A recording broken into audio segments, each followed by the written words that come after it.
सर्वे भवन्तु सुखिनः, सर्वे सन्तु निरामया, सर्वे भद्राणि पश्यन्तु, मा कश्चित् दुःखभाग् भवेत्।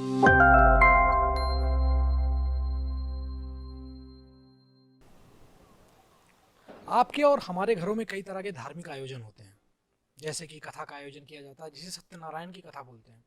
इसके अलावा नवरात्रि में भी पूजन अर्चन जब 9 दिन का खत्म हो जाता है फिर हवन का जिक्र होता है, हवन होती है, काफी सारा धुआं होता है। तो मेरा सवाल ये है आचार्य जी से कि आखिर हवन क्यों होता है, किसी भी पूजन अर्चन के बाद हम हवन क्यों करते हैं, इसका महत्व क्या है और क्या आज के समय में भी हवन किया जाना चाहिए। आज के माहौल के हिसाब से जब हम हवन करते हैं तो हमारे वातावरण के ऊपर, हमारे शरीर के ऊपर, हमारे घर की सुख शांति के ऊपर इसका किस तरीके से असर होता है। सर्वे भवन्तु सुखिनः, सर्वे सन्तु निरामया, सर्वे भद्राणि पश्यन्तु, मा कश्चित् दुःखभाग् भवेत्। बड़ा ही सुंदर प्रश्न कि हवन क्यों किया जाता है, क्यों होता है। देखिए, गीता जी में कहा गया है कि जब हम हवन करते हैं, जब हम यज्ञ करते हैं, तो यज्ञ करने के पश्चात हमारे जो पार्जन्य जो भगवान हैं, भगवान पार्जन्य, वो प्रसन्न होते हैं और प्रसन्न होकर के वो बारिश करते हैं। यानी पार्जन्य का अर्थ है भगवान वरुण देवता। वो प्रसन्न हो जाते हैं और प्रसन्न होकर के वो बारिश करते हैं। और जब बारिश होती है तो बारिश होने के पश्चात हमारी खेती होती है और खेती उगती है और खेती उगने के पश्चात उससे अनाज की उत्पत्ति होती है और उस अनाज से हम सबका भरण पोषण होता है। विशेष रूप से यज्ञ का बड़ा ही महत्व है।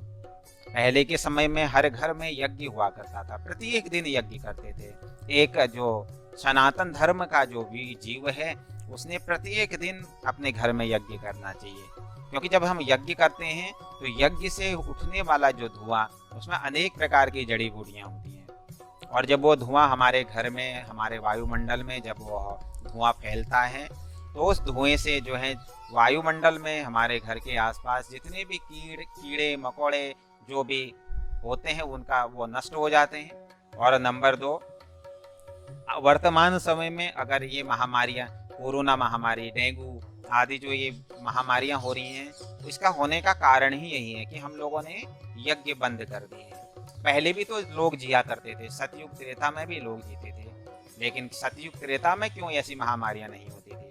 आपने तो नहीं सुना होगा कि किसी ग्रंथ में कि सतयुग में कोरोना हुआ था या सतयुग में किसी को डेंगू हुआ था। लोग पहले भी तो जिया करते थे, लेकिन सतयुग त्रेता द्वापर में लोग यज्ञ करते थे और उस यज्ञ से धुआं उठता था और उससे हमारा वायुमंडल स्वच्छ होता है और अनेक कीड़े मकोड़े तो उस वायुमंडल में जो पल रहे होते हैं वो समस्त नष्ट हो जाते हैं। इस यज्ञ में रिसर्च किया गया, नासा में रिसर्च किया कि यज्ञ में आखिर ऐसी क्या विशेषता है हमारे हिंदुओं में, हिंदुस्तान में, कि यज्ञ किया जाता है। तो जब उसका सर्च निकला तो उसमें यहाँ तक का पता चला कि यज्ञ में जो हवन सामग्री होती है, वह हवन सामग्री में ऐसे ऐसे पदार्थ होते हैं, ऐसी ऐसी जड़ी बूटियां होती हैं कि वो वायुमंडल में जो हमारी जो परत है ओजोन, उस परत से जब मिलते हैं तो उस परत को स्वच्छ पवित्र करके और उस परत को भी स्वच्छ कर देते हैं। और जब मिलते हैं वायुमंडल में एकाग्रित जब यह धुआं जाता है तो इससे हमारा वायुमंडल पवित्र होता है। आज अगर हम बीमार हो रहे हैं, आज अगर हमारा खान पान दूषित हो रहा है, तो इसका कारण ही ये है कि हमने यज्ञ करना छोड़ दिया।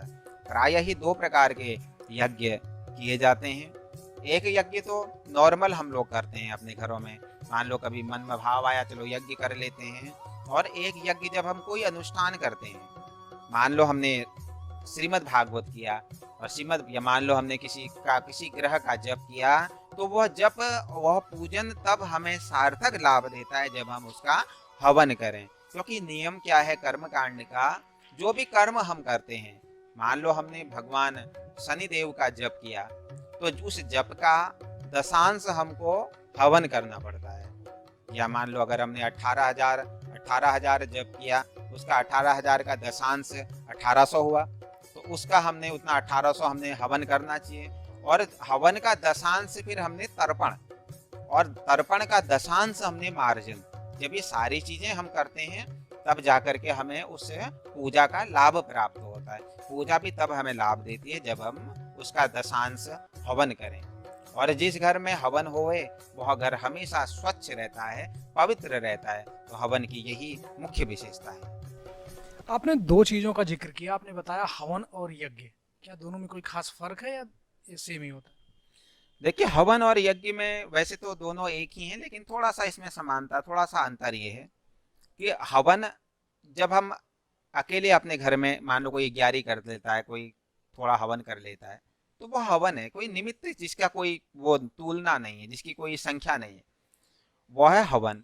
और यज्ञ का अर्थ है जिसमें यजन पूजन के माध्यम से, कई ब्राह्मणों के माध्यम से जब वह हम हवन करते हैं, किसी अनुष्ठान के निमित्त, किसी अनुष्ठान के हेतु में जब हम वही हवन करते हैं, तो वह हवन यज्ञ बन जाता है, जो हम सब का कल्याण करता है। वैसे तो हवन भी हमारा कल्याण करता है, परंतु जो यज्ञ है वह यज्ञ है समस्त मानव जीवन का कल्याण करता है। हवन केवल हम अपने घर में कर लेते हैं, जो केवल अपने लिए जो किया जाता है वह है हवन, और जो जनमानस के लिए जो किया जाता है वह यज्ञ कहलाता है, जिसका विशाल रूप है। जैसे कई लोग सामूहिक रूप से कोई पूजन अर्चन कर रहे हो और सामूहिक रूप से अगर कोई हवन कर रहे हो तो वो यज्ञ हो जाता है। और अगर अकेले हम अपने घर में बैठ करके 2-4 लोग बैठ करके हवन कर रहे हैं तो वह यह हवन हवन कहलाता है।